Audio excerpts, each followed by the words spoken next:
कि आप किस तरह से आप काम करते हैं। और इस मेथड को सिर्फ सुनना नहीं है, इस मेथड को आपको एडॉप्ट करना है। राउंडिंग ऑफ के बारे में बात करना है। और प्रोक्रेस्टिनेशन और राउंड ऑफ को एक साथ मत समझिएगा। प्रोक्रेस्टिनेशन वो है जो तैयारी करते हैं लेकिन पढ़ाई नहीं करते। क्या कर रहे हैं बाबू? आईएएस की तैयारी कर रहे हैं। मैं उनके बारे में बात नहीं कर रहा हूं, और इस वीडियो की उनको जरूरत ही नहीं है। मैं उनके बात कर रहा हूं जिनके अंदर एक आग लगी है, जो परेशान है कि वो टारगेट्स पूरे क्यों नहीं कर पा रहे, जो परेशान है कि टास्क पूरे क्यों नहीं हो रहे, न्यूज़पेपर मेरा खत्म क्यों नहीं हो रहा है, आज अधूरा मेरा न्यूज़पेपर छूट गया, आज मैं आंसर राइटिंग नहीं कर पाया, मैंने सारा पढ़ लिया लेकिन ये एक पार्ट छूट गया। जब वो सोने जा रहे हैं उनके मन में एक बेचैनी हो रही है कि क्या करूं, कैसे करूं, आज मेरा ये पार्ट छूट गया, मेरा टाइम पूरा खत्म हो गया, सोने का टाइम आ गया, मैं क्या करूं। उनके लिए मैं बात कर रहा हूं जो तैयारी भी करते हैं और पढ़ाई भी करते हैं। राइट, मैं ओजांकियंस की बात कर रहा हूं, उस फैमिली की बात कर रहा हूं जो वैल्यू एडिशन, जो अपने मानती है आईएएस व्यक्ति नहीं व्यक्तित्व का इम्तिहान है, और वो मानती है कि व्यक्तित्व पैदा नहीं होते, व्यक्तित्व बनाए जाते हैं। व्यक्तित्व बनाए जाते हैं, छीनी हथौड़ी से रोज तराशा जाता है, उसको व्यक्तित्व कहते हैं, उसको पर्सनालिटीज कहते हैं। और व्यक्तित्व धीरे धीरे समय के साथ, कितना भी महान कलाकार हो, वो एक दिन में बड़ी मूर्ति तैयार नहीं कर सकता। उसको धीरे धीरे धीरे धीरे धीरे धीरे चोट की जाती, कस के चोट मार देगा, पत्थर टूट जाएगा, आप बिखर जाओगे एक ही दिन में अपने आप को। अरे आज तो ऐसा टाइम टेबल बनाया कि आज ही आईएएस बन के निकल जाएंगे, 6 महीने में ले लेंगे आईएएस की नौकरी। ये नहीं है यूपीएससी। एक व्यक्तित्व का निर्माण है, सिर्फ परीक्षा नहीं है तुम्हारा व्यक्तित्व।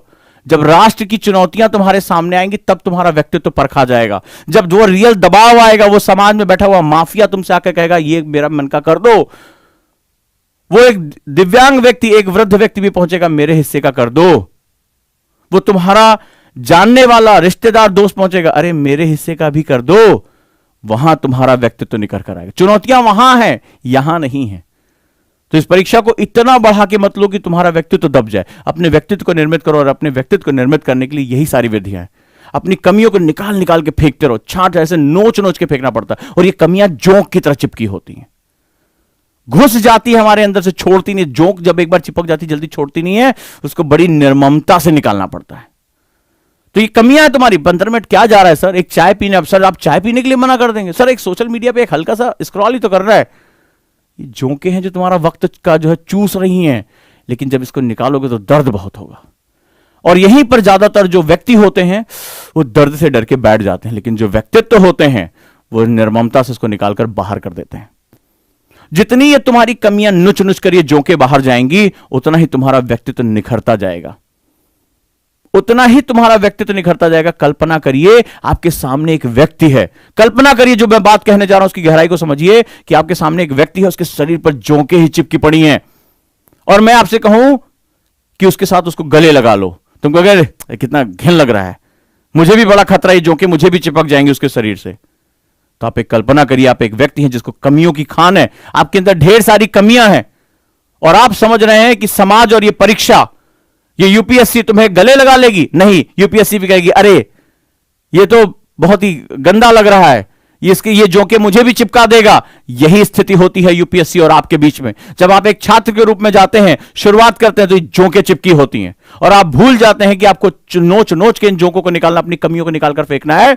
और जिस दिन आप अपने इस कमियों को निकालकर फेंक देंगे, यूपीएससी आपको आगे बढ़कर गले लगा लेगा। या जिंदगी के किसी भी हिस्से में आप जो पाना चाहते हैं, यही एक चित्र अपने दिमाग में बिठा लीजिए। आप एक वो इंसान है जिसके शरीर पर जोंके हैं, तो आप किसी ऐसे व्यक्ति को गले नहीं लगाएंगे जिसके शरीर पर जोंके चिपकी हो। तो यूपीएससी तुम्हें कैसे गले लगा लेगा? इस बात को, इस मर्म को आज समझ लेना। तुम्हें यूपीएससी की पूरी कहानी, या जिंदगी के किसी भी हिस्से में, सिर्फ यूपीएससी क्यों, जिंदगी के किसी भी हिस्से में तुम्हें यही फिलॉसफी देखने को मिलेगी। और बात समझ में आई तो आज इसका चिंतन कर लेना, आज इसके बारे में सोच लेना कि तुम एक ऐसे इंसान हो, या तुम किसी ऐसे इंसान को गले नहीं लगा सकते जिसके शरीर पर जोंके चिपकी हैं। तो यूपीएससी या देश का कोई भी हिस्सा, कोई भी आपकी कोई नौकरी हो, आपकी कोई भी सेगमेंट का हिस्सा हो, क्यों आपको गले लगाएगा? गले लगाने का मतलब स्वागत करता हूं अपनी टीम में नहीं, तुम अपने आप को निखार नहीं पाए हो। और ध्यान रखना, जोंके हटाने के लिए बहुत मेहनत करनी पड़ती है, बहुत दर्द सहना पड़ता है। यही होता है व्यक्तित्व निर्माण की प्रक्रिया। तो इसी तरह से अपने व्यक्तित्व को निर्मित करते रहो। कॉन्सेप्टर जोड़ना चाहते हैं, राइट, वो भी जो है उसका रजिस्ट्रेशन चालू है, उसके साथ भी जोड़ सकते हैं ढेर सारे बैचेस के लिए। और हिंदी माध्यम के बहुत से बच्चे इंग्लिश को लेकर बहुत परेशान रहते हैं। रवि बजाज सर ने इंग्लिश की इतनी बेहतरीन क्लासेस शुरू की हैं अभी, और अभी अभी उनकी जो है वो डेमोज चल रहे हैं, आप उसके साथ भी पार्टिसिपेट कर सकते हैं या कॉल करके उनके डेमोज मांग सकते हैं कि मुझे इंग्लिश के वोकैबुलरी से ग्रामर के मुझे डेमो आप जरूर दें। और ध्यान रखें दोस्तों, एक बड़ा इंपॉर्टेंट सेगमेंट है आपके लिए, बहुत सी जानकारियां हैं जो आपकी तैयारी में बहुत सी इंपॉर्टेंट हो सकती है, समझ लें इसको। तैयारी के लिए आपके पास कुछ हमारी तरफ से इकोसिस्टम है, तैयारी के लिए इकोसिस्टम। और अपने दोस्तों को भी बताएं जो गांव देहात के बच्चे हैं, दिव्यांगजन हैं, गरीब हैं, उनके लिए भी इकोसिस्टम बताएं कि ये इकोसिस्टम क्या है। ठीक है, आप समझ लें, क्योंकि आप, मैं मानता हूं अगर आप इतनी देर मेरे को सुन रहे हैं तो आपके अंदर परिवर्तन की एक मशाल है। आप लोग आने वाले समय के वो व्यक्तित्व हैं जो इस राष्ट्र की रूपरेखा तय करेंगे। तो हम और आप मिलकर एक टीम है, ओजांकियन एक फैमिली है। ठीक है, हम सभी जो है एक परिवार का हिस्सा है, और हम सभी जानते हैं कि हमारी फैमिली में हम मिलकर जो है वो आगे बढ़ते हैं। और हम इस चीज को, हमारे लिए एक सिर्फ परीक्षा पास करना एक सेगमेंट नहीं है। जब आप इस फैमिली में आते हैं, इस परिवार का हिस्सा बनते हैं, तो आपको पता होता है हम एक मकसद के लिए काम कर रहे हैं। हमारे हृदय में हमारा देश बसता है, और हम जो भी काम करते हैं हम उसके साथ चलते हैं। आपने देखा मुझे कई बार काम करते हुए कि अभी दिव्यांगजन, आज बहुत प्राउडली फील करना पड़ता है कि एक होता है कि मैं उस फैमिली का हिस्सा हूं, उस फैमिली का लीडर हूं, जहां आज हमने अभी दिव्यांगजनों के लिए, आपने देखा रजिस्ट्रेशन हुए, जहां पर हम उनके लिए आर्टिफिशियल लिम्ब और बैसाखियां ये सब हम दे रहे हैं। इससे पहले हमने फ्री हेल्थ चेकअप कैंप लगाया। तो इसका मतलब है कि हम शिक्षा को बदलाव के साथ जोड़ना चाहते हैं, शिक्षा को बदलाव के साथ जोड़ना चाहिए, क्योंकि शिक्षा हमेशा बदलाव का माध्यम होती है। लेकिन भारत की ये ताकत सुप्त हो गई थी, ये सो गई थी, और इसको जगाने का काम अगर ताकत है तो ये प्रेरणा स्रोत आप ओजांकियन से। मैं हमेशा सशक्त नमन करता हूं, आप इतनी प्रेरणा देते हैं, आप इतने प्रेरणादायक व्यक्तित्व हैं कि कई बार मेरे जैसा व्यक्ति जो कभी सुबह जल्दी नहीं उठ पा रहा था, देर रात तक काम करने की आदत थी, वो उठकर बैठ जाता है। ये आपकी पावर है, इसको रियलाइज करिए। और इकोसिस्टम में सबसे पहला इकोसिस्टम है, जैसे मैंने मेडिटेशन की क्लास शुरू की है, मेडिटेशन। क्योंकि अगर दिमाग सही रहता है तो इंसान अपना रास्ता खुद ही ढूंढ लेता है। सुबह 6:30 बजे इसी चैनल पर, ठीक है, 6:30 बजे, और निःशुल्क है सभी के लिए। मैं निःशुल्क इकोसिस्टम की बात कर रहा हूं, ये निःशुल्क है सभी के लिए कि आप जाएं और इसके साथ जुड़े, मेडिटेशन करें। और मुझे खुद बेनिफिट होता है, मेरा दिन का एक बड़ा हिस्सा तनाव के साथ बीतता है, वो धीरे धीरे कम होने लगा है, अच्छा लगने लगा है, चीजें स्पष्ट दिखने लगी हैं। ये क्लास का मकसद ही, अगर आपने जिस दिन स्वयं को देखना शुरू कर दिया, उसी दिन आपकी बहुत समस्या, आपको पता चलेगा ईश्वर ने हमें समस्याओं के समाधान के साथ भेजा है, और वो अंदर है। बस वो कहते हैं कि अपने अंदर जाओ, अपने अंदर जाकर बात करो, देखो समस्या का समाधान आ जाएगा, रास्ते तुम्हें अपने आप मिलने चले जाएंगे, और ब्रह्म जो है हमारे अंदर जागृत होता है। इसके बाद अगला जो एक इकोसिस्टम है, जैसा आप लोगों को बताया, ओजांग जीएस एनसीईआरटी का हमारा एक चैनल है। किसने किसने अभी तक सब्सक्राइब नहीं किया? ओजांग जीएस एनसीईआरटी एक और चैनल है जो एनसीईआरटी को लेकर समर्पित है। उसमें आपने देखा कि जो हमारे फैकल्टीज हैं, सूरज सर या तमाम अन्य लोग, वो लगातार इसमें जो है वो लेकर आ रहे हैं, नए नए क्वेश्चन सॉल्व करा रहे हैं एनसीईआरटी के। एक बहुत बड़ा इकोसिस्टम है, एनसीईआरटी के क्वेश्चन ही कर लेने में अपने आप को बहुत बड़ी ताकत मानी जाती है। वहां पर आप इसको चले जाएं, ये यूट्यूब चैनल है हमारा, निःशुल्क है सबके लिए, आप इसके साथ जुड़े। और करंट अफेयर्स को डेडिकेट करते हुए हमने एक नया चैनल शुरू किया है करंट अफेयर्स को, और वो है ओजांग टाइम्स। ओजांग टाइम्स, ओजांग टाइम्स, इस चैनल के साथ जुड़े, ओजांग टाइम्स के साथ। और ओजांग टाइम्स के इस चैनल में आप जाते हैं तो करंट अफेयर से रिलेटेड बहुत ही ऑथेंटिक जानकारी, अब हम इसको और ज्यादा इनरिच कर रहे हैं, आपकी तरफ से जो सुझाव आ रहे हैं उसको हम जोड़ रहे हैं। कुसुम मैम यहां पर रेगुलर लाइव क्लास ले रही है, जिसमें डे वाइज करंट अफेयर्स, ये इंडिया में सबसे यूनिक है, डे वाइज करंट अफेयर्स मिल रहा है कि आज अगर मंडे है तो हम ज्योग्राफी का करंट अफेयर्स देखेंगे, ताकि आपको स्टैटिक पार्ट अपने सब्जेक्ट के साथ जोड़ने में आसानी हो। यह बहुत बड़ी कला होती है। आज ट्यूसडे हम पॉलिटी के जो है करंट अफेयर्स करेंगे, तो आपको यह रहेगा, अरे मुझे अब अपने सब्जेक्ट के साथ जोड़ने में इसमें बहुत आसानी हो रही है। तो आप इसके साथ, ये भी निःशुल्क है, सभी बच्चों के लिए है। और अब हम इसमें नई नई चीजें लेकर आ रहे हैं, नए नए सेगमेंट जल्दी ही आप लोगों के सुझाव और प्यार की वजह से लेकर, लेकिन इसको सपोर्ट करना, इसको लोगों तक शेयर करना आपकी जिम्मेदारी है। इसके बाद एक और बहुत महत्वपूर्ण चीज है, जब भी हम पढ़ाई करते हैं, मेरी बात को ध्यान से समझिएगा, स्टडी तो करते हैं लेकिन हम टेस्ट नहीं देते, और हम क्या पढ़ रहे हैं इसके बारे में हमें पता ही नहीं चलता है। और टेस्ट भी दो तरह के, एक ऑब्जेक्टिव, ऑब्जेक्टिव जानते हो क्या होता है? वो कहता है कि क्या तुमने सही तरीके से पढ़ा, क्या जो तुमने पढ़ा उसकी अंडरस्टैंडिंग की, ये होता है ऑब्जेक्टिव टेस्ट। और एक होता है सब्जेक्टिव टेस्ट। और सब्जेक्टिव टेस्ट हम जब देते हैं तो हमें बताया जो तुमने पढ़ा, क्या तुम उसको रिप्रोड्यूस कर सकते हो, क्या तुम उसको जो है दोबारा लिख सकते हो, रीराइट कर सकते हो, क्या अपनी पढ़ी गई चीज को हमें लिखकर बता सकते हो। यानी ये समझ की बात करता है। तो ये दोनों टेस्ट के लिए ओजांक टेस्ट प्रैक्टिस ऐप है और वेब ब्राउजर है, दोनों ओजांक टेस्ट प्रैक्टिस। और अब हमने इसमें एक नई चीज शुरू की है, और जैसे आप न्यूज़पेपर आज पढ़ रहे हैं, आज आपके हाथ में जनसत्ता, दैनिक जागरण आया, राइट, द हिंदू आया, इसमें से क्वेश्चन क्या पूछे जा सकते हैं।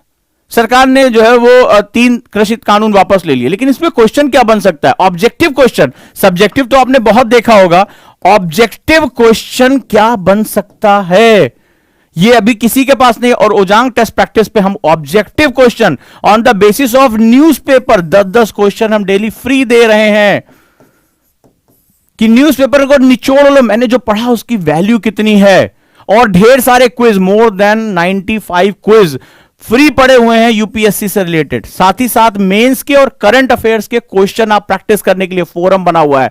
आप इस फोरम पे जाते हैं, क्वेश्चन आप क्लिक करते हैं, आपके सामने आ जाता है, आप अपने पेपर पे भी लिख के इस पे अपलोड कर सकते हैं, आपके दोस्त उसे देख सकते हैं, हम उसको लाइक और उसको जो उसमें कमेंट करते हैं। इस पर अब हम लेकर आ रहे हैं उसके मॉडल आंसर्स के बारे में। ये सब कुछ हम कर रहे हैं इसके साथ जोड़ के, आप किस तरह से इसको तैयार करते हैं। तो ये ओजांक टेस्ट प्रैक्टिस का इकोसिस्टम है, इसको हम लोग बोलते हैं ओटीपी। आपके लगातार आपके इकोसिस्टम में इसके बारे में जानकारियां मिल रही होंगी। तो दोस्तों ये तैयारी आप कर लीजिए, इस इकोसिस्टम के साथ जुड़े रहिए और इस इकोसिस्टम को आप दूसरों तक पहुंचाइए।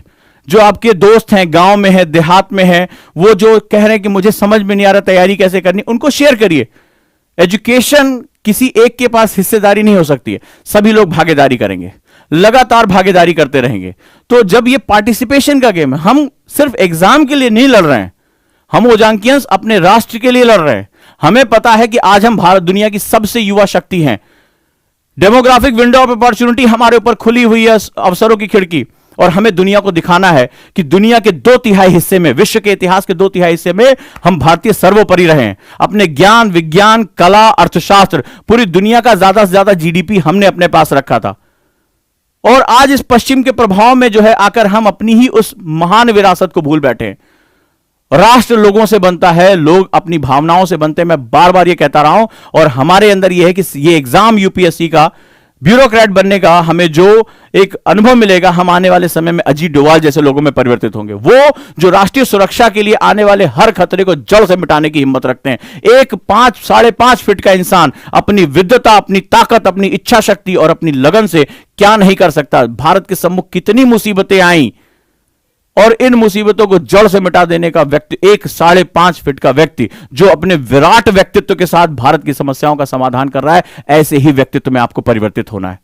स्वागत है इस क्लब में जो भारत के परिवर्तन का सपना देखते हैं, जो हिंदुस्तान को उसकी स्वर्णिम स्थिति में पहुंचाने की ताकत रखते हैं। हम सिर्फ एग्जाम के लिए नहीं लड़ते हैं, हम लड़ते हैं अपने भारत के लिए। हम जानते हैं कि हम कौन हैं।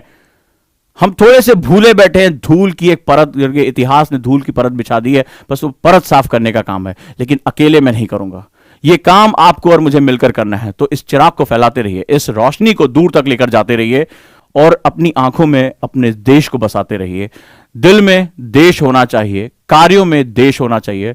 राष्ट्र के इस निर्माण की परंपराओं में हम सभी एक भागीदार रहेंगे। और ऐसा नहीं कि सिर्फ हाथ में झंडा लेकर सीमा पे खड़े होने वाला ही देश निर्माण करता है। हर दिन, हर पल, हर कहा जाने वाला विचार, हर बोले जाने वाला शब्द राष्ट्र निर्माण के साथ जुड़ा होना चाहिए। धन्यवाद दोस्तों, मिलता हूं मैं जल्दी ही।